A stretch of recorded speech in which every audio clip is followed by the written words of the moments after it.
Chers amis téléspectateurs, amis de Lumen Christi, inconditionnel de santé et bien-être, loué soit Jésus-Christ. Malgré le combat de l'homme contre la maladie, il y a des maladies qui persistent toujours. Et l'une de ces maladies, c'est la tuberculose. Elle semble être la maladie la plus ancienne. Nous parlerons aujourd'hui de la tuberculose. Qu'est-ce que la tuberculose? Comment attrape-t-on la tuberculose? Est-ce qu'elle se soigne? Est-ce qu'il y a un vaccin pour cette tuberculose? Nous aborderons toutes ces questions avec le professeur Gildas Agodopessi. Le professeur Gildas Agodopessi, il est spécialiste des maladies respiratoires, spécialiste des allergies, spécialiste donc du sommeil, chef service à la clinique universitaire et pneumologique au Centre national hospitalier et universitaire de pneumophysiologie de Cotonou, Lazare. Il est chef aussi donc d'unité d'enseignement des maladies respiratoires à la faculté des sciences de la santé de l'université d'Abo-Calavi. Professeur, bonjour et soyez les bienvenus sur Lumen Christi. Bonjour mon père, c'est un plaisir partagé d'être avec vous pour échanger avec vos téléspectateurs. Parmi les titres que vous avez, il y a un qui retient mon attention, la physiologie. Qu'est-ce que ça dit? Est-ce qu'on peut monnayer ce terme encore pour nos éditeurs? Effectivement, c'est un thème qui est... Le mot est difficile à présenter. Vraiment difficile. À prononcer. On parle de la physiologie. La physiologie. La physiologie. Et généralement, ça suit la spécialité de pneumologie.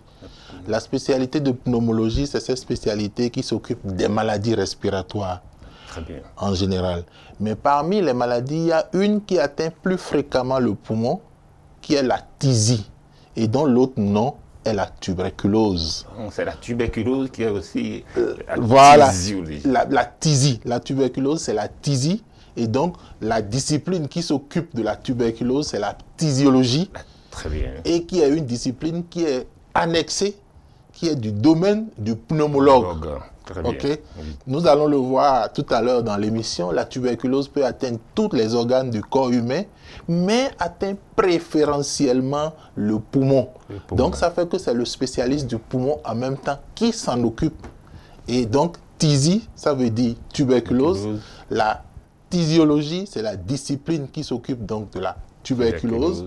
Et comme les deux vont de pair, nous parlons de pneumophysiologie, donc les maladies respiratoires et la tuberculose. Merci pour cet éclairage qui nous met de plein pied dans cette maladie que nous voulons étudier. Alors, c'est quoi la tuberculose? Qu'est-ce que la tuberculose? Oui, comme vous avez bien dit à l'entrée de cette émission, la tuberculose est une maladie aussi vieille que le monde.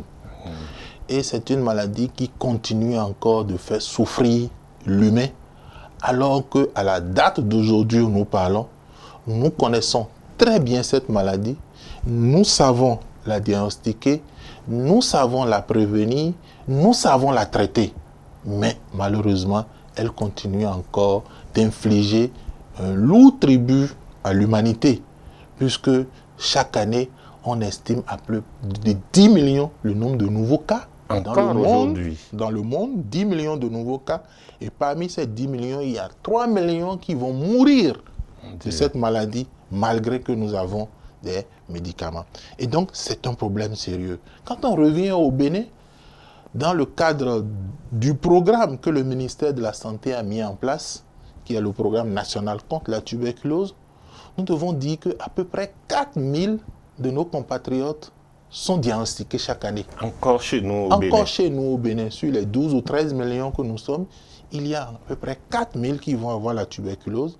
Et ça, je précise que ces 4000, c'est ceux qui ont accès au système de santé, qui sont allés dans un centre de santé. Je ne parle pas de ceux qui sont traités dans les systèmes informels ou bien qui sont traités par la médecine traditionnelle ou qui sont traités dans les couvents. Je parle de ceux qui ont vraiment accès au système de santé. Nous en avons 4000 et des 4000, tenez-vous tranquille, nous en perdons encore 250 à 300. Parce que malheureusement, quand ils viennent dans le système de santé, ils ont déjà tellement traîné avec la maladie qu'ils viennent au stade de complications. Et même quand on guérit la maladie, quand on va tuer le germe qui est responsable de cette maladie-là, ils vont développer les autres complications qui vont les emporter.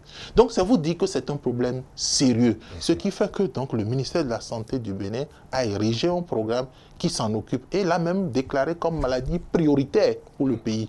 Nous avons 3 grandes maladies prioritaires, le paludisme, le sida et la tuberculose. Et même la tuberculose, encore aujourd'hui, est une maladie prioritaire. Prioritaire. Nous en parlons donc à juste titre, avec oui, raison. C'est vraiment intéressant d'en parler. Et dans l'émission, nous allons revenir sur certains aspects, surtout des comportements humains, surtout également de ce que nous avons pu intégrer de cette maladie-là, qui fait que il y a encore beaucoup de pesanteur qui fait qu'on n'arrive pas à trancher dans cette maladie pour pouvoir l'éradiquer. Professeur, merci. Nous allons voir alors de façon simple, comment attrape-t-on cette maladie? Alors, d'où vient comment attrape-t-on d'où vient cette maladie? Comment attrape-t-on cette maladie? Oui. La première chose, la tuberculose est due à un germe. Oui. Un germe qu'on appelle communément le BK en abrégé. Mais c'est le bacille. C'est dû à un bacille, le bacille de Koch. Koch, c'est celui qui a été le premier à découvrir, donc à qui on a donné son nom. Donc, c'est dû à un bacille, je dirais, une bactérie, un germe. Et ce germe-là, quand il rentre dans votre organisme, il se développe. Et lorsque votre organisme n'arrive pas à le contrer, il va finalement aller se localiser au niveau des organes. Comme je le disais tantôt, tous les organes peuvent être atteints, mais ce germe-là aime particulièrement le poumon. Et il va aller se nicher donc, dans le poumon et il va donner un certain nombre de manifestations. Et c'est au nombre de ces manifestations, nous avons la toux qui va donc amener le sujet à consulter. Ça, c'est lorsque ce germe-là se niche au niveau du poumon. Ce germe-là peut se retrouver ailleurs. Mais avant d'embrayer dans la maladie, je dois vous dire que c'est une maladie dont nous avons un vaccin. Il y a un vaccin pour la... Il y a un vaccin que tous nous recevons. Et pourquoi on continue donc d'avoir des personnes qui souffrent de Je crois que c'est là également une des complexités de la maladie que nous allons essayer d'expliquer aux auditeurs. Oui. Alors, la vaccination, à la date d'aujourd'hui, prévient contre les formes graves de la maladie. C'est-à-dire que dès que vous recevez cette vaccination, qui au Bénin naturellement est gratuite et dans le cadre du programme élargi de vaccination. Il faut bien le dire, elle est gratuite. Elle est gratuite. Cette vaccination, en tout cas au Bénin, elle est gratuite. C'est dans le cadre du programme élargi de vaccination qui existe au niveau de toutes les maternités. Et donc normalement, lorsque l'enfant naît, avant même de sortir de la maternité, il devait pouvoir bénéficier de ce vaccin-là. Et donc ce vaccin-là va vous prémunir. Mais il se fait que dans le développement de ce germe dans l'organisme, ça requiert une immunité. Ce vaccin ne fonctionne que lorsque il y a un certain nombre de conditions qui sont remplies. Dans votre organisme. Dans votre organisme. C'est l'absence de ces conditions-là qui va faire que même si vous avez reçu le vaccin, vous allez développer la maladie. C'est ce que nous appelons les facteurs de risque de la maladie. C'est ça, les facteurs de risque. Donc, autrement dit, si ton organisme est faible et que tous les éléments de défense sont à un niveau bas... Voilà. Malgré que tu as reçu le vaccin, tu finiras par développer la maladie. Alors, quels sont ces facteurs-là? Les facteurs, on les range pour simplifier. Il y a des facteurs qui sont dus au fait que tu es dans un environnement donné. Oui, si tu es dans un environnement où tu rencontres beaucoup de gens qui ont la maladie, donc qui toussent et qui crachent le BK, à force de les recevoir, la charge de bacilles que tu reçois va faire que ton organisme peut être débordé. Très bien. C'est ça qui explique que si vous êtes dans un environnement où la prévalence de la maladie est élevée, vous avez un risque de l'attraper, même si par ailleurs vous avez reçu le vaccin et que vous n'avez pas, parce que vous recevez une charge importante. Très élevée. Voilà. Oui. Ensuite, il y a, toujours dans ces facteurs liés à l'environnement, il y a ce qu'on appelle la promiscuité. C'est-à-dire? La promiscuité, c'est, en termes beaucoup plus simples, voilà. dans dans nos cités urbaines, nous avons des types de logements qu'on appelle entrée couchée, une chambre, un salon, 2 chambres à coucher, un salon. Imaginez une chambre, un salon et puis 10 personnes qui y vivent et qui doivent dormir. Et parmi eux, il y a une personne qui a la tuberculose. Du fait de cette promiscuité-là, il va souvent tousser, il va émettre le BK et donc ils vont avoir une charge assez forte, même s'ils n'ont pas les facteurs de... Ils n'ont pas cette faiblesse-là dont nous parlons, ils finiront pas développer la maladie. Parce qu'ils sont trop proches l'un de l'autre. Ils sont trop proches l'un de l'autre et donc, vous savez que quand on parle, vous savez que quand on tousse, on émet des gouttelettes qui sont invisibles à l'œil nu et qui vont faire que ça produit un aérosol et que nous respirons. Mais en temps normal, nous respirons et notre système arrive à éliminer ça. Mais lorsque vous en recevez à une charge assez fréquente, assez forte, ça finit par vaincre votre système de défense et vous pouvez développer la maladie. J'insiste beaucoup sur le système de défense. J'aborde maintenant les facteurs qui sont des facteurs individuels. Si vous avez une maladie, par exemple, qui fait que votre système immunitaire n'est pas au point, vous voyez que lorsque vous allez recevoir ce BK rapidement, ça va évoluer vers la maladie. Il y a des maladies. L'une des maladies que l'on connaît le plus aujourd'hui, qui prédispose le plus à ça, c'est ce qu'on appelle le sida. Le sida. OK? Quand quelqu'un... Encore que le sida, c'est un aspect évolutif de cette maladie. C'est un niveau d'évolution de la maladie. Lorsque vous avez, par exemple, le virus, ce virus-là, et que très tôt vous êtes traité, votre immunité remonte, vous n'avez pas de risque, même si vous êtes en contact de quelqu'un qui a la tuberculose.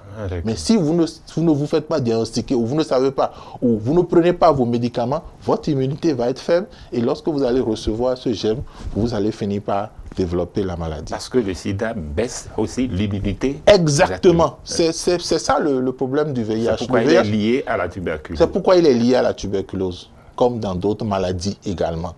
Il y a d'autres maladies. Si vous avez par exemple un diabète qui n'est pas bien équilibré, et vous avez des variations de taux de sucre, ça affaiblit votre organisme, et lorsque ce germe-là va rentrer dans votre organisme, rapidement, ça va se développer. Il y a d'autres maladies que les médecins connaissent généralement, qui sont des maladies qui sont dites des maladies au long cours, des maladies chroniques. Lorsqu'on suit ces patients-là, les médecins doivent particulièrement veiller et faire des contrôles, des check-ups régulièrement pour voir si, en fonction de l'environnement dans lequel ces patients-là vivent, il n'y a pas un risque entre-temps d'attraper la tuberculose. Mais quand j'ai fini de parler des maladies, je vais finir maintenant par l'élément le plus important, le facteur de risque le plus important. Au Bénin, c'est malheureusement la malnutrition. C'est la malnutrition. La malnutrition qui est le facteur le plus important dans notre environnement. Comment cela s'explique? Comment cela s'explique? Je vais vous expliquer. Alors, j'ai parlé d'immunité. Pour que l'organisme soit au beau fixe, il faut que vous ayez une alimentation équilibrée qui comporte des protéines, des vitamines, bref, un ensemble riche qui fait que votre organisme produit des anticorps, produit des défenses. Mais malheureusement, les gens ne mangent pas. Ceux qui ne mangent pas à leur faim ne pourront pas avoir un système immunitaire, même s'ils n'ont pas de maladie, ne pourront pas avoir un système immunitaire efficace qui va faire qu'ils vont lutter contre la maladie. Et donc, au Bénin, dans le cas du Bénin, plus de 80% des patients qui ont la tuberculose, derrière, il y a une malnutrition. Je comprends. Vous voyez un père de famille, quelqu'un, un adulte, grand, 1m70 et qui pèse 40 kilos. Vous comprenez que ça, c'est le nid même de la tuberculose. Ça. Le nid de la tuberculose. Parce que facilement, lorsqu'il va rentrer en contact du germe, il va développer la maladie. Donc, la plupart, ils ont une malnutrition. Malnutrition par défaut, bien sûr. Par défaut. Ils ne mangent pas suffisamment. Et donc, vous voyez d'où, quels sont les facteurs de risque de la maladie. Ce qui fait dire à certains que la tuberculose est une maladie qui est liée à la pauvreté. Elle est liée à la pauvreté. Parce que c'est la pauvreté qui concentre les facteurs environnementaux dont je vous ai parlé, la promiscuité. C'est bien ça. C'est la pauvreté qui concentre également, dans certains cas, même certaines maladies. Oui. C'est la même pauvreté qui concentre la malnutrition.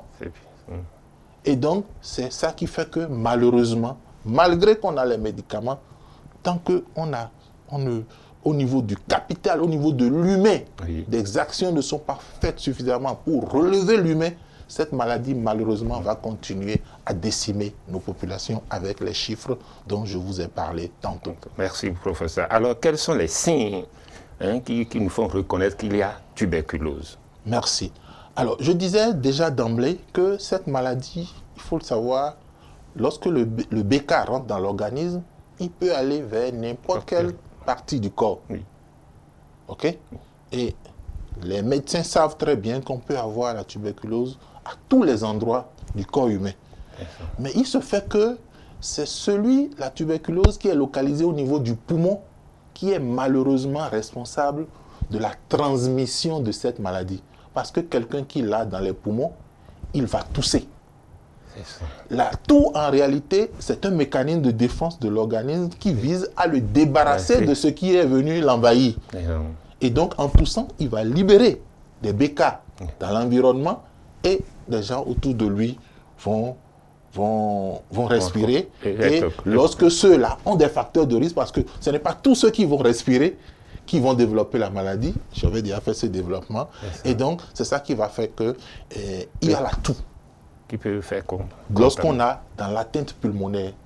Et généralement, ce genre de patient, ce n'est pas seulement une toux, parce que nous avons tous toussé. Il ne suffit pas seulement de tousser pour qu'on dise que le lendemain, vous avez une tuberculose. Non, non, non, non et non. J'insiste là-dessus. Mais c'est une toux qui est persistante. C'est une toux qui dure dans le temps. C'est une toux qui dure dans le temps. Et donc, cette toux-là, en général, cette toux-là s'accompagne de ce que nous appelons en médecine une altération de l'état général. Une baisse de forme. Une baisse de forme. Hein? Dans cette baisse de forme, le sujet ne se sent plus.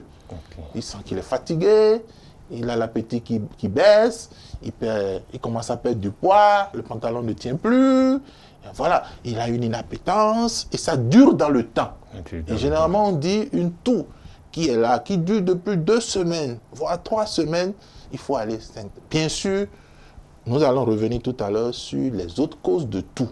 Mais c'est le toux qui est la toux plutôt, qui est le maître symptôme lorsque ça atteint le système respiratoire, notamment dans les poumons. Dans les autres organes, c'est des manifestations toujours en lien avec la maladie de ces organes. On peut avoir la tuberculose dans la colonne vertébrale. Ce n'est pas aussi rare que ça. Et donc, c'est des douleurs peut-être, et puis le patient va aller consulter. Mais là, c'est beaucoup plus le médecin qui, en examinant le patient et en faisant un certain nombre de bilans, va dire, écoutez, sur la base de ce que je vois là, je pense que c'est probablement une tuberculose. Mais ce que le commun de nos téléspectateurs peuvent reconnaître, c'est que c'est la toux. C'est la toux. Chez quelqu'un qui tousse et qui persiste dans le temps et qui, au même moment, commence à avoir une baisse de forme, commence à avoir son état de santé qui se dégrade. Il faut rapidement y penser. Et quand c'est comme ça, qu'est-ce qu'on doit faire? Qu'est-ce qu'on doit faire? Merci. Il faut aller dans un centre de santé. Il faut aller dans un centre de santé. Et je parlais tout à l'heure du programme au Bénin où le diagnostic est gratuit. Le diagnostic de la tuberculose est gratuit parce que le gouvernement du Bénin a pris cela comme un point de... Et donc, c'est totalement gratuit. Il faut aller dans n'importe quel centre de santé. Dans n'importe quel centre de santé, vous rencontrez un agent de santé, il pourra vous orienter. C'est vrai que toutes les formations sanitaires du Bénin n'ont pas le paquet pour faire l'activité en lien avec les soins de tuberculose. Mais normalement, tous les agents de santé également sont formés pour que lorsqu'ils ont un patient devant eux qui a une toux qui dure depuis plus de 2 semaines avec une altération de l'état général et surtout qu'ils ont interrogé le patient et qu'ils ne retrouvent pas et qu'ils pensent que ça peut être une tuberculose, ils les orientent vers les CDT et où le diagnostic est gratuit. Et donc, le patient va tousser, il va produire une expectoration qu'on va envoyer au laboratoire et dès le lendemain, il a son résultat. Et ici au Bénin, quel est le centre de référence au Bénin? Alors, non, justement, on ne parle plus de centre de référence puisque je vous ai dit, je sais qu'au Bénin, nous avons à peu près 700 formations sanitaires. 700. Formations sanitaires, mais je peux vous dire qu'il y a un peu moins d'une centaine parmi les 700 qui font le diagnostic de la tuberculose. Et donc, les patients sont orientés et ils vont bénéficier de l'examen des crachats et ils vont avoir leurs résultats. Et également, ils pourront être traités dans ces centres-là. Un effort est fait. Un effort est fait. Maintenant, c'est essentiellement au niveau... Le problème qui persiste, c'est au niveau même des populations. Parce que, et là, vous me permettrez de faire cette parenthèse, cette maladie dans l'histoire de l'humanité et même de notre pays a beaucoup traumatisé les gens. Les gens ont été tellement traumatisés. C'est vrai, la tuberculose est une maladie contagieuse, mais elle n'est pas aussi contagieuse que la grippe. Elle n'est pas aussi contagieuse que le coronavirus que nous avons connu récemment. Et donc, les gens sont... La maladie a un côté un peu stigmatisant. Les gens, dès qu'ils savent qu'il y a certains centres où on prend en charge la tuberculose, les gens ne veulent pas venir. Lorsqu'ils savent, oh, ce n'est pas du tic au tac.